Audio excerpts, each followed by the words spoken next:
freezing night, a barking dog, and a man with nothing left to lose. When a homeless man decides to follow a strange dog into the forest, he expects nothing but trouble. What he discovers deep in the woods will unravel a mystery no one saw coming, and leave the world in stunned silence. To the rest of the world, Martin Briggs was invisible. A once proud carpenter-turned-drifter, Martin had spent the last 3 years living under an old train bridge just outside of Clearwater. His only companions were a tattered sleeping bag, a notebook full of sketches he couldn't bear to throw away, and the nightly wind whispering regrets into his ears. People passed him without a glance, and he had grown used to being unseen. But on a bitter December night, something changed. It started with a bark. Martin had just settled into his usual spot, pulling a wool hat low over his ears, when he heard it, a sharp, urgent bark from the direction of the woods behind him. It wasn't unusual for dogs to bark in Clearwater, but this bark sounded different. It wasn't warning. It wasn't anger. It was pleading. Martin raised his head and squinted into the darkness. Another bark, closer this time, and then the unmistakable sound of claws skidding across gravel. Moments later, a shaggy, golden retriever burst from the tree line, panting hard. It stopped a few feet away from Martin, eyes wide, body trembling. "Easy there, boy," Martin muttered, slowly raising his hand. "You lost." The dog barked again, louder this time, and then turned around and ran toward the woods, stopping after a few feet to look back at Martin. A clear signal. Martin hesitated. He hadn't followed anything or anyone in years, but something about the way this dog looked at him, desperate, urgent, trusting, stirred something long buried inside him. Grumbling under his breath, Martin pulled himself up, shoved his sketchbook into his jacket, and followed. The woods were colder than he expected. Twigs cracked under his boots. Frostbitten branches scratched at his arms. The dog weaved through the trees ahead of him, always just close enough to keep him in sight, always glancing back to make sure he was following. All right, I'm coming," Martin huffed. "What's out here that's got you all worked up?" It went on like this for 15 minutes. Deeper into the woods, far from any path or trail. Just when Martin began to question his sanity, the dog stopped. His tail stiffened. It let out a low whine, and then Martin heard it too. A faint, muffled cry. He froze. "Is someone out there?" he called. The cry grew louder. A child's voice, weak and shaky, calling out in broken gasps. "Help!" Martin rushed forward. The dog darted ahead and disappeared behind a thick wall of brush. Martin pushed through it and stopped dead in his tracks. There, at the bottom of a shallow ravine, lay a small girl no more than 8, her pink jacket torn and soaked. She was curled in on herself, her leg twisted unnaturally beneath her. The dog whined again and paced in circles around her. Martin stumbled down the slope and knelt beside her. Hey, kiddo, you okay? What happened?" Her eyes fluttered open. "Milo." He came back. "I knew he would." She reached out weakly and touched the dog's head. Martin felt the world spin. Milo. She knew the dog. This wasn't just a lost animal. It was her dog. And this dog had just led him to a child dying in the woods. Martin pulled off his jacket and wrapped it around the girl. "Stay with me," he whispered. "You're gonna be okay." He didn't have a phone. He hadn't owned one in years. He'd be lucky if anyone even believed his story if he tried to flag down help. But he knew he couldn't carry her out alone, not with her leg like that. Then he remembered the ranger station, about a mile northwest. He looked at Milo. "Stay with her," he said. "Keep her warm." The dog looked up at him, eyes shimmering with something deeper than instinct. Then it nestled close to the girl, wrapping itself around her small body. Martin climbed out of the ravine and ran, faster than he had in years. It took him 20 minutes, slipping and stumbling, to reach the ranger station. He banged on the door, his voice hoarse and frantic. A young ranger opened up. "Sir, there's a girl," Martin gasped. "In the woods. Her dog brought me. She's freezing. I think her leg's broken. Please." The ranger sprang into action, grabbing a radio and first aid gear. Within minutes, a team of 2 more rangers joined them, and they were racing back into the woods, following Martin's shaky directions. When they reached the ravine, the girl was still there, and Milo was still curled around her. The rangers descended, checked her vitals, and stabilized her leg. One radioed for an ambulance. "She's going to be okay," one of them told Martin, squeezing his shoulder. Martin sat down in the snow, suddenly aware of the ache in his bones, the pounding in his chest. He looked at Milo. "Good boy," he whispered. The girl was lifted onto a stretcher and taken away. As they loaded her into the ambulance, she called out, "Don't forget Milo. He saved me." The paramedics nodded. Milo jumped in beside her without hesitation. And just like that, they were gone. Martin stood there as the sirens faded into the night. He felt hollow and then warm, not just from exhaustion, from purpose. He turned to leave, but the ranger stopped him. "Hey, what's your name?" "Martin." "Martin, I want to thank you. That girl would have died out there if you hadn't found her." Martin shook his head. "Thank the dog. Still, you followed. That means something." The ranger hesitated. "You got anywhere to go tonight?" Martin laughed bitterly. "Nowhere warm." The ranger looked thoughtful. "Come with me. Let's get you a hot meal. Maybe more." For the first time in years, Martin nodded. "Yeah," he said. "Okay." Martin had been inside many buildings in his life, homes he built, houses he fixed, shelters he visited. But the ranger station was different. Maybe it was the warmth that hugged him the moment he stepped through the door. Or maybe it was the way Ranger Pete, the man who'd brought him here, treated him like a human being, not a nuisance. Martin wasn't sure, but it felt right. "Sit," Pete said, pointing toward a wooden bench near a heater. "I'll grab you something warm." Martin nodded, still trying to make sense of everything. He sat down, his joints aching from the cold trek and adrenaline crash. His thoughts swirled around the girl, her dog, and that voice. Milo came back. Who was she? Why was she in the woods alone? And how did a golden retriever find him, of all people? Pete returned with a steaming bowl of chili and a thick wool blanket.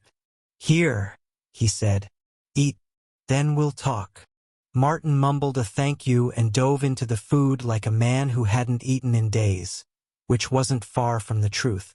Pete sat opposite him, sipping coffee and watching quietly. After a while, Martin leaned back, sighing. "That dog," he muttered. He knew what he was doing. Pete nodded. "We just got word. The girl made it to the hospital in time. Her name's Ellie, 8 years old. She wandered off during a family hike this morning, slipped down a ravine. Parents were out searching when they called for help." Martin set his spoon down. "So Milo ran to get help? That's the strange part," Pete said. "He didn't come from the family.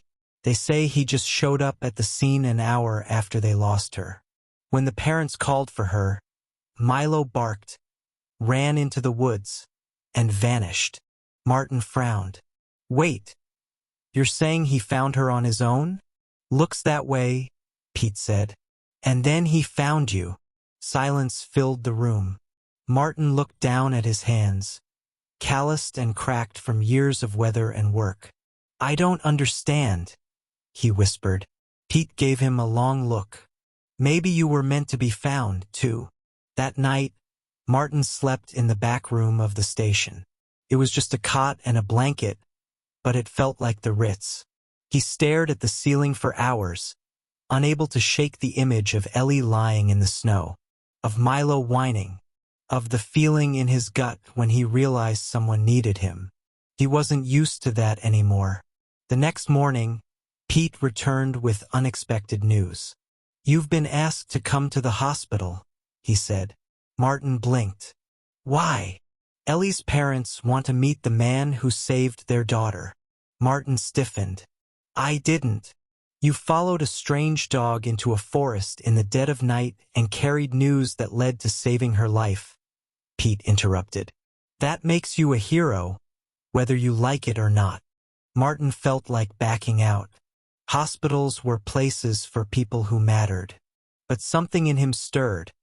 A pull, gentle and warm. He nodded. "All right." Clearwater General wasn't far, but every step toward it felt heavier than the last. Martin stayed quiet in the car as Pete drove. When they arrived, a nurse led them through sterile white halls that smelled of antiseptic and worry.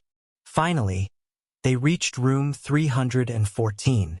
Ellie was sitting up in bed, one leg in a cast, the other wrapped in blankets. Her blonde hair was messy, but her eyes sparkled. "Milo!" she cried, as the dog sat dutifully beside her, tail wagging. Next to her stood her parents, Lauren and James Carver, both visibly shaken but smiling. "You're Martin?" Lauren asked, stepping forward. He nodded. She pulled him into a hug before he could react. "Thank you," she whispered. "You have no idea what you did for us." James followed, shaking his hand firmly. "You're the reason our daughter's alive." Martin looked down, his throat tight. "It wasn't me. It was the dog." Ellie giggled. "But you followed him. You believed him when no one else did." Milo barked once, tail thumping against the floor. Lauren turned to the nurse. "Has the officer from Animal Services arrived yet?" "Just got here." The Carvers looked at Martin. "They're saying Milo has no collar, no chip, nothing. He's not registered anywhere. They think he might have been abandoned." Martin's eyes widened. "He's a stray." "Maybe," James said. "But Ellie insists he's more than that." Ellie grinned. "He's magic." As the officer approached, clipboard in hand, Lauren glanced at Martin. "We wanted to ask, would you consider taking him?" Martin blinked. "Me? You saved each other out there. He came to you for a reason." Martin looked at Milo. The dog stared back, eyes deep with something that felt almost human. Was it possible? Could he care for a dog? He didn't have a home. He didn't even have socks without holes. But as Milo walked up and rested his head against Martin's leg, everything inside him said yes. Martin looked at the officer. "I'll take him." Over the next few days, Martin stayed at the ranger station. Pete helped him file temporary papers to foster Milo. Word of the rescue spread quickly in Clearwater. A few people came by to drop off donations, food, clothes, even offers of work. Martin was overwhelmed. He didn't want handouts, but they didn't feel like charity, they felt like bridges. And slowly he started crossing them. He found out Ellie was healing fast. She even drew him a picture, him, Milo, and her in the snow. It was crude, drawn with crayons, but Martin folded it carefully and put it in his sketchbook. "Hang on to this," Pete said, watching him. "That's your first chapter." "My what?" "Your new story." On the fourth day, Martin and Milo went back to the woods. Not because they had to, but because they wanted to. The snow was lighter now, and the ravine looked smaller than it had in the dark. Milo ran ahead, sniffing and barking joyfully. Martin watched him with a smile. For the first time in years, he didn't feel like a ghost. He felt like someone again. The wind brushed his face gently. The same wind that once whispered regrets, now carried something else. Hope. Winter began to soften its grip on Clearwater. The snow still blanketed the ground in the mornings, but by noon, it melted into muddy slush under the sun. Martin, now clean-shaven and wearing donated winter boots, walked the streets with Milo by his side. People who once ignored him now smiled, waved, even stopped to talk. He wasn't used to it. Every thank you or nod of recognition made his skin itch a little. But Milo helped. When the weight of attention got too much, he'd reach down and scratch the golden retriever's ears. Milo always leaned into him, like saying, "You're all right.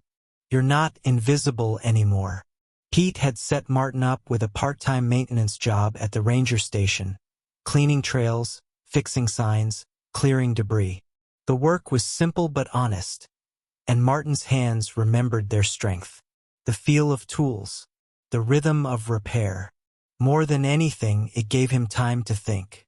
And lately, something didn't sit right. One afternoon, while clearing a fallen log on the northern trail, Martin noticed Milo staring into the woods again, intensely. The dog's ears perked, nose twitching toward something unseen. "What is it?" Martin asked, stepping beside him. Milo didn't bark. He just growled low and steady. Martin squinted into the trees. There was nothing but pine trunks and shadows. Then a snap, a branch breaking under weight. Martin straightened up. "Hello?"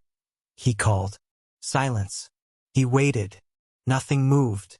No birds, no wind, just stillness. Then Milo took a cautious step forward, sniffed the air, and let out a single uneasy bark. Martin's pulse quickened.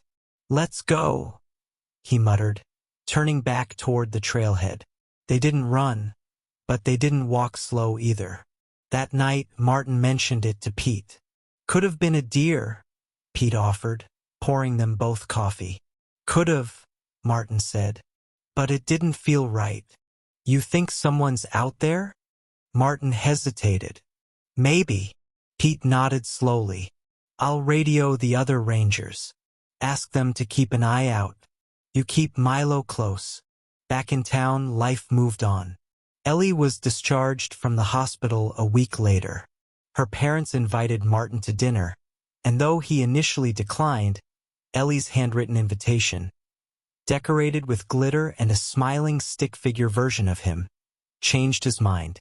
The night was full of warmth and laughter, though Martin barely touched his food. It had been years since he sat at a table with a family. Ellie asked endless questions. "Where do you sleep now? What's it like having a dog? Do you think Milo's an angel?" Martin chuckled. "If he is, he's the kind that steals your sandwich when you're not looking." Everyone laughed. But when Lauren brought out an old photo album, everything froze for a beat. "This was taken the day before Ellie got lost," she said, pointing to a photo of them near the trailhead. "Milo wasn't in our family then." But as Martin leaned in, his brow furrowed. There, blurred in the background, was a dog. Golden, lean, watching. It was Milo. "That's him," Martin said softly. James stared. "You're sure?" "I'd recognize that tail anywhere." Lauren looked troubled. "But we didn't see him that day." Ellie piped up. "He was watching. I told you." They all exchanged glances. James leaned forward. "You think he was following us? Or leading?" Martin murmured. The thought was strange, unsettling, and yet comforting. Milo had been out there before Ellie was in trouble, almost like he knew something would happen. The conversation shifted, but the image stayed in Martin's mind all night. Who was Milo before he found them? And what did he see in the woods? The next morning, Pete called him early. "Got something weird you'll want to see." Martin drove up to the station with Milo. Pete met him at the trailhead with a radio, a frown, and a camera. "We spotted some unusual tracks this morning. Up north, same area you heard the branch snap." Pete handed Martin the camera. The screen showed deep boot prints in the snow. Not hiking boots, military style, Next photo. Broken twigs, disturbed ground. Next, cigarette butts. 3 of them. Fresh. Martin stiffened. That's not a camper. Nope, Pete agreed. Too close to the restricted land near the old mine. No one goes there. Martin looked at Milo. The dog growled softly again, ears flattened. Something's out there, Martin muttered. They hiked to the site together, Pete, Martin, and Milo. The tracks were clearer in person. Someone had been out here watching. But watching what? That's when Pete's radio crackled. Station to Ranger Pete. Come in. Pete answered. Go ahead. We've got another sighting. Someone in dark clothing near Clearwater Lake. Ran off when spotted. Didn't respond to calls. Pete exchanged a look with Martin. We're not dealing with campers. Martin felt that same chill crawl up his spine. It wasn't just a hiker or a lost hunter. Someone was out there, watching them. That night, Martin couldn't sleep. He kept seeing that photo of Milo in the background. That blurred shape near Ellie just standing like a protector. And now the tracks, the growls, the cigarette butts. There was a pattern forming, a story beneath the surface. And he needed answers. So, he did something he hadn't done in years. He opened his old sketchbook and began drawing. Not just faces and places like before, but memories. The woods, Milo, Ellie in the ravine, the blurred figure in the photo, the shadow in the trees. By morning, the pages were filled, and something clicked. He circled a spot on the map, the one area that kept coming up over and over. The abandoned Summit Pines mine. It was closed after a gas leak incident 10 years ago, supposedly sealed off. But Martin remembered the stories, illegal diggers, squatters, even a drug operation shut down years back. Something told him it wasn't empty. Not anymore. He didn't tell Pete. Not yet. Martin needed to see it for himself. He left at dawn, Milo at his side. The route to the mine was difficult. Overgrown, unmarked, but Martin's instincts guided him. As they reached the outer perimeter, Milo froze. He didn't bark. He just stared. Ahead, the fence surrounding the mine had been cut open, clean, deliberate. Martin crouched. Boot prints. The same type from Pete's photos. And something else. A discarded glove. He picked it up. Inside was a patch military style. No insignia. Just numbers. 15B. Suddenly, a voice from the trees. I wouldn't go in there if I were you. Martin spun around. Out from the trees stepped a tall man in black tactical gear. No badge. No name tag. Just cold eyes. You're not supposed to be here, the man said. Martin gripped Milo's collar. I could say the same to you. The man smirked. Walk away. You didn't see anything. Martin's jaw clenched. What's in there? The man took a step forward. Then Milo growled, loud and deep. The man paused. You've got guts, old man. But I'm warning you. Stay out of it. Then, just as suddenly, he turned and vanished into the trees. Martin stood frozen, heart pounding. He had definitely seen something. And now someone knew he was watching. The next morning, Martin sat on the edge of his cot at the ranger station. Milo curled up beside him. His boots were still muddy from the mine trail, but he hadn't had the heart or energy to clean them. He kept playing the encounter over in his mind. The stranger in black gear, the deliberate warning, the missing insignia, and Milo's reaction. Like he knew something dark lived in that man. Martin wasn't afraid. He'd seen enough shadows in his time. But this felt different. Organized. Hidden. Someone was guarding that mine, and not for the reasons posted on the old rusted signs. He had to go back. But this time he'd come prepared. Martin didn't tell Pete where he was going. He just said he was checking trail damage from the storm. Pete nodded and handed him a flare gun. Just in case, he said. Milo was already waiting by the truck. Martin packed a flashlight, rope, protein bars, and Ellie's photo, the one with Milo blurred in the background. It reminded him why he was doing this. As they reached the abandoned mine entrance again, Martin noticed something new. Fresh tire tracks in the mud. Not from a truck or ranger vehicle, something heavier. Military grade. The chain link gate had been fully removed now. No effort to hide it. Whoever was here wasn't sneaking anymore. They thought no one would come looking. Inside, the mine was cold and silent, save for the distant echo of dripping water. Martin's flashlight beam bounced across crumbling support beams and rusted mining carts. Milo stayed close, ears perked, tail stiff. They moved cautiously through the first corridor. That's when Martin saw it, a door, newly installed, reinforced steel, padlocked. He approached, heart racing.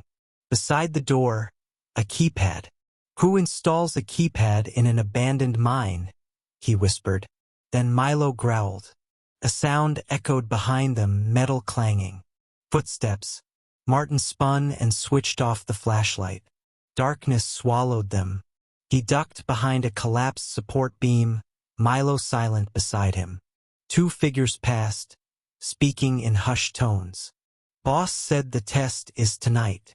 Kids stable. Will be done before dawn. They disappeared down another shaft.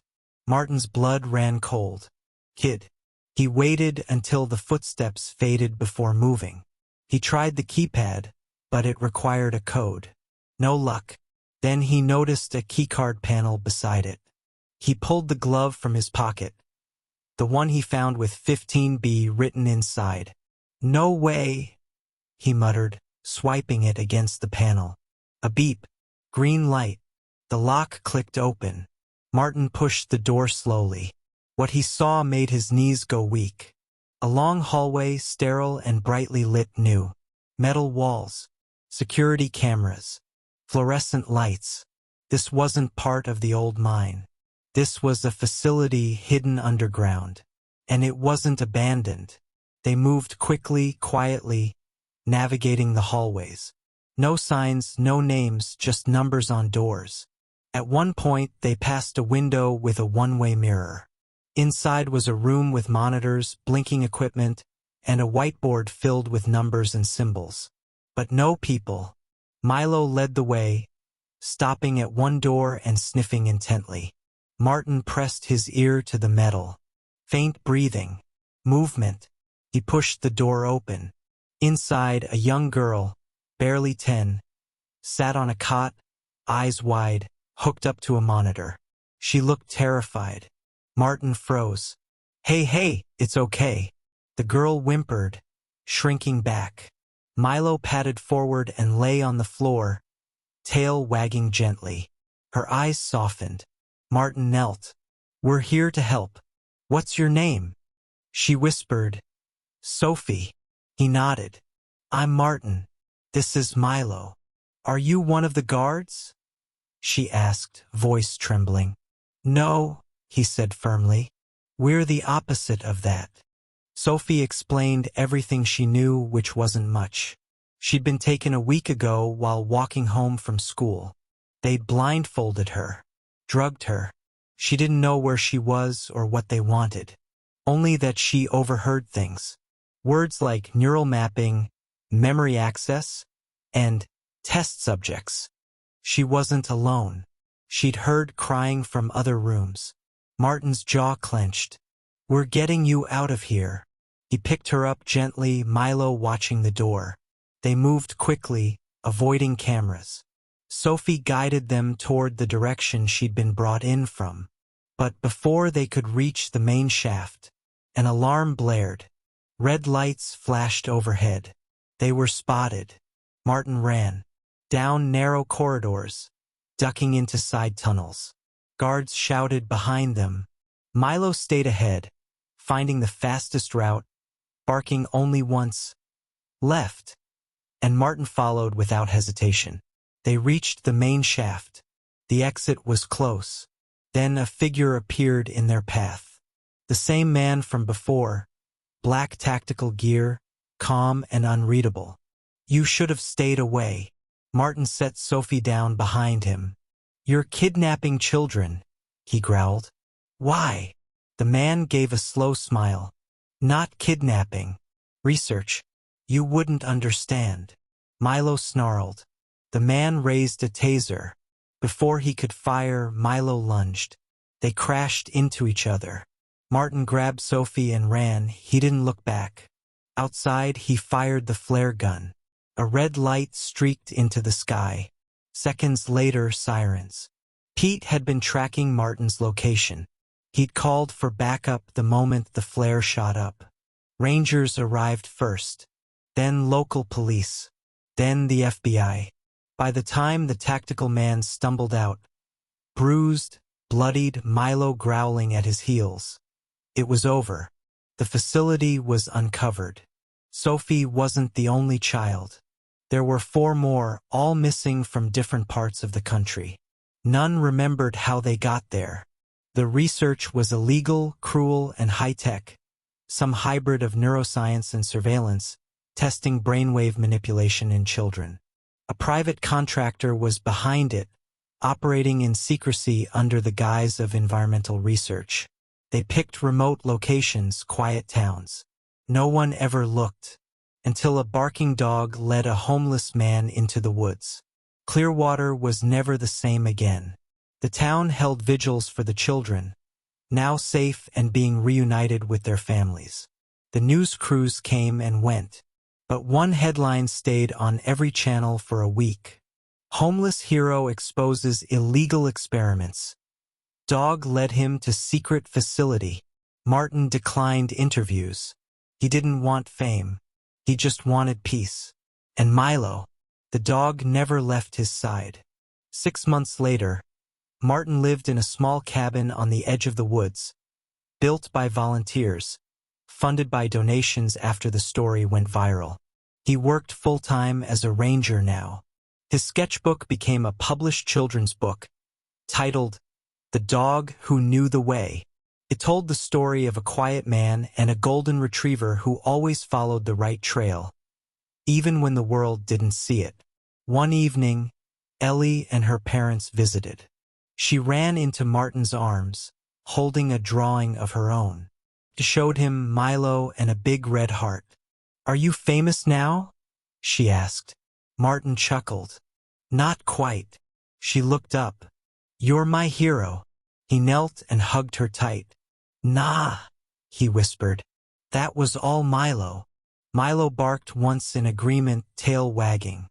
Thanks for watching.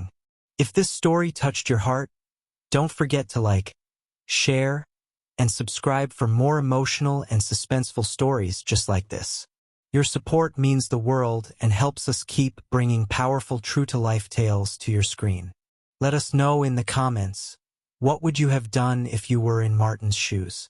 And remember, sometimes heroes come in unexpected forms, like a loyal dog and a man with nothing left to lose. Paw Print's Yellow Heart.